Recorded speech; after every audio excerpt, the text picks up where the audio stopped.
Throw RA, she uses Reddit more than me. I'll just get right to it. About 2.5 weeks ago, my girlfriend decided that she wanted to lose weight.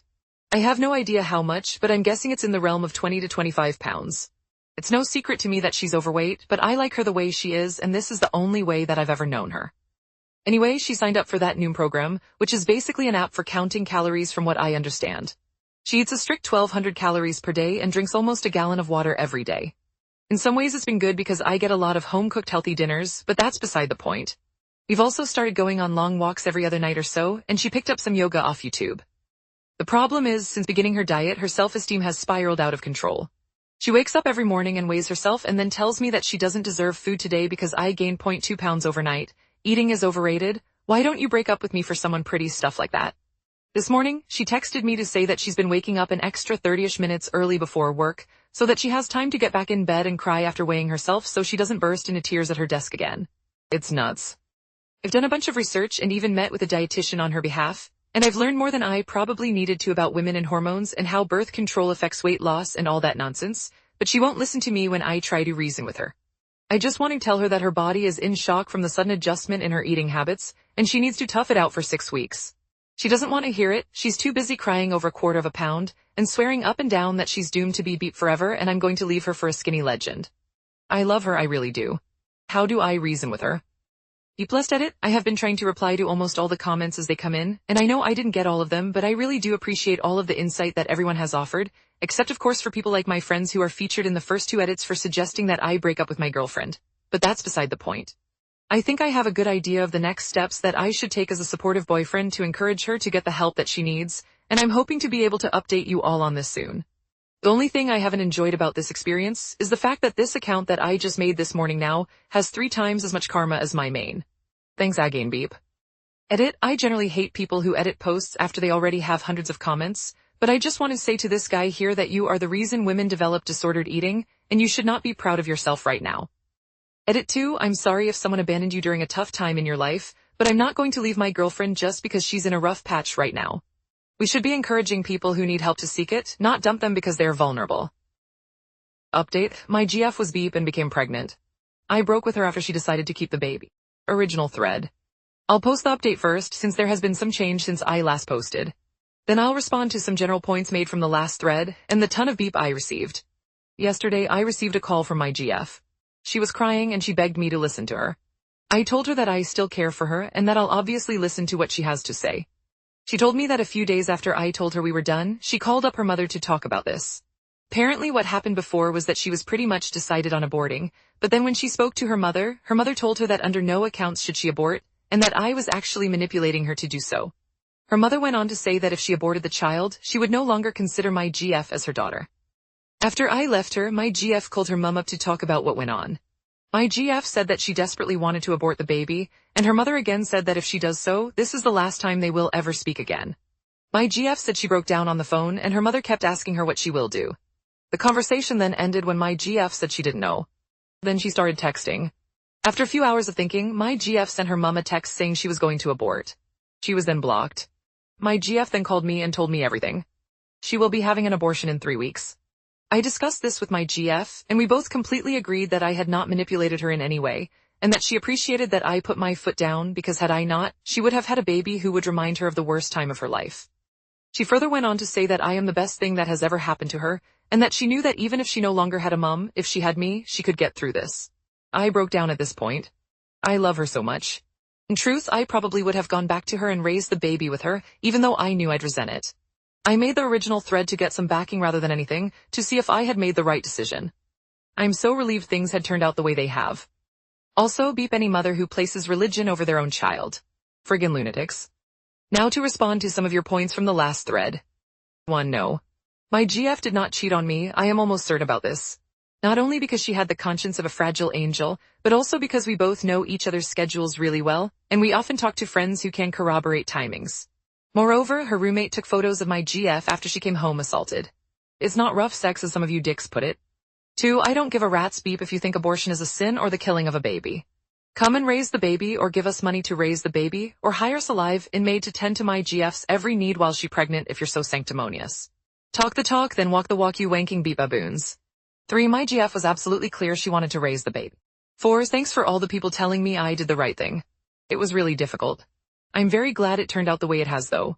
5. To the people who PM'd me telling me I'm a monstrous baby killer, I fail to see what my hobbies have to do with this issue. Thanks Reddit. My husband keeps sexualizing my childhood trauma even though I've asked him not to. I've tried everything. Nothing is working. Thinking of divorce.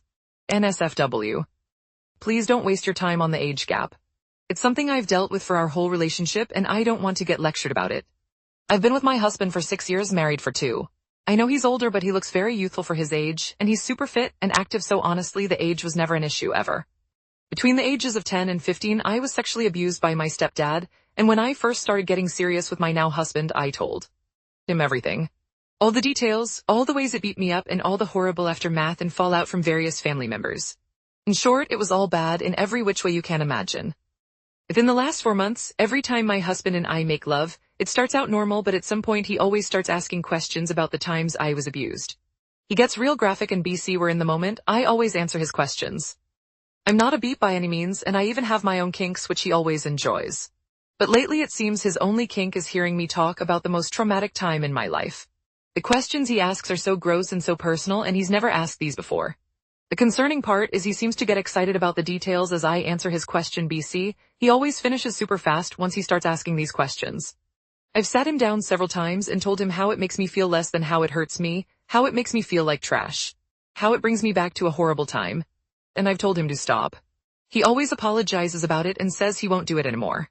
But then we start making love and whether it's 10 minutes, 20 minutes or one of our longer sessions, he always ends up bringing it up near the end of our session a few minutes before he finishes.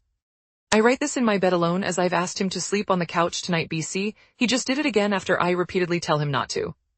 I don't know what my next move is.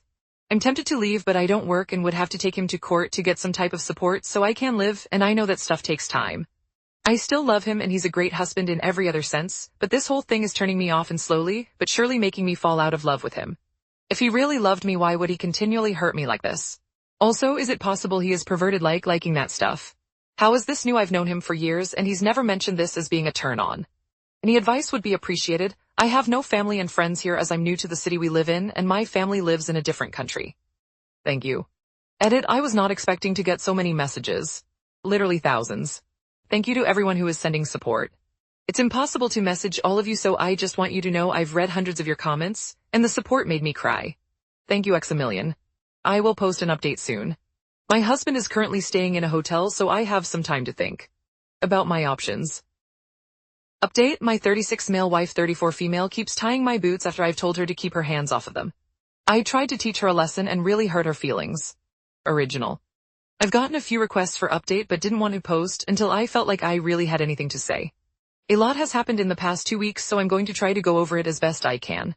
My wife and I started talking again.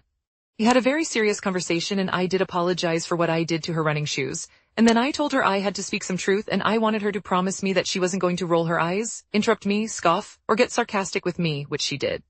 I told her that I was not kidding about my boots, that while most of the time I caught geriatric transports, falls, and nausea, there were instances where response time was of the essence, and I didn't have time to play around with my boots in the middle of the night. I told her that there have been times when my intervention has been critical in saving a life, when my training has helped me recognize an underlying emergency, or when a call I made ensured that a patient was prioritized upon arrival at the hospital. I explained that a lot of the beep I see, I don't tell her about because I don't want to give her nightmares or make her worry about me. She actually listened and didn't dismiss what I had to say. She responded that she was trying to help by keeping things neat. I responded, but you're not, sweetie. I'm not trying to be mean, but you're not helping. You're hindering me. One day it may be the difference between life and death. I need you to not touch my gear. It's where I know where it is. It's where I can easily find it in a short amount of time. And if you move it, you are impeding an emergency response. I don't care if it looks neat. It serves a function. It doesn't look pretty. If you want to help me, please leave my gear where I put it. A few nights later, I had my friend Officer Rich come over. Officer Rich was one of the 2 cops that did CPR on the victim that night. The 3 of us sat on our deck and had a few social distancing beers. He talked about getting there, doing CPR, giving Narcan, waiting for the ambulance and getting her back shortly before we got there. He then pulled out a few photos of car accidents that I had worked. He showed them to my wife and pointed out, this car went into a tree. Your husband crawled into the wreck, put a collar on the driver, and stayed in there giving him oxygen until we could get him out. Your husband pulled a 3-year-old out of this wreck. Your husband recognized that the driver had a beep and took her to a beep center, which likely saved her life. After that, I told her I had something I wanted to show her, and I asked her for the same promise I'd asked earlier. When she agreed, I showed her a video on YouTube of a police body cam from an overdose. This video showed how critical time is in getting someone back, and the training someone goes through in order to give the drug, do CPR, and utilize an AED. I told her I'm not trying to attack you, I don't want to have a fight, but I want you to understand what I go through, that I hope every call I go on is transporting a boo-boo, because otherwise it means that if I don't do everything right someone could die, if I don't get out that door as quickly as possible. Someone could suffer brain damage while they're waiting for me to give them oxygen. If I'm upset and shaking because I had to waste time opening my boots, I might miss something critical and someone might not make it. She acknowledged that she understood and told me she hadn't really thought about the danger of what I do until the other night when she saw the photos of the wrecks. I told her that I think she has OCD and needs to see a therapist because it's hurting our marriage. I listed examples of her throwing important things out, moving things without permission, and messing with my gear. I offered to go together and said I'd be willing to work on things together. After I pointed out the pattern, she agreed that it was time to speak to someone. She wants to think about whether she wants to go together or go by herself, but she has promised me that she's going to try to change her patterns. I brought up her saying she thought I was going to hit her, and she acknowledged she'd been with guys who flew off the handle with little provocation and scared her. That she'd never seen me get that angry and it triggered her because she didn't think I was capable of blowing up like that. She's been very emotional lately and has been going through mood swings. She's been worried about me going out on calls. The other day she started crying and said, I hope you know how much I appreciate what you do. Knock on wood, since we had the big talk, she hasn't touched my boots. Is everything resolved? Not by a long shot. But she seems to have a new appreciation for what I do. Thank you for all of your responses. I wound up not showing her the thread because a lot of it was pretty harsh towards her.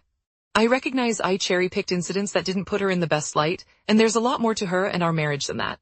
She is the person I chose for the rest of my life and I want us to work. TLDR, let my wife into my world a little more, she let me into hers, and she hasn't touched my boots since.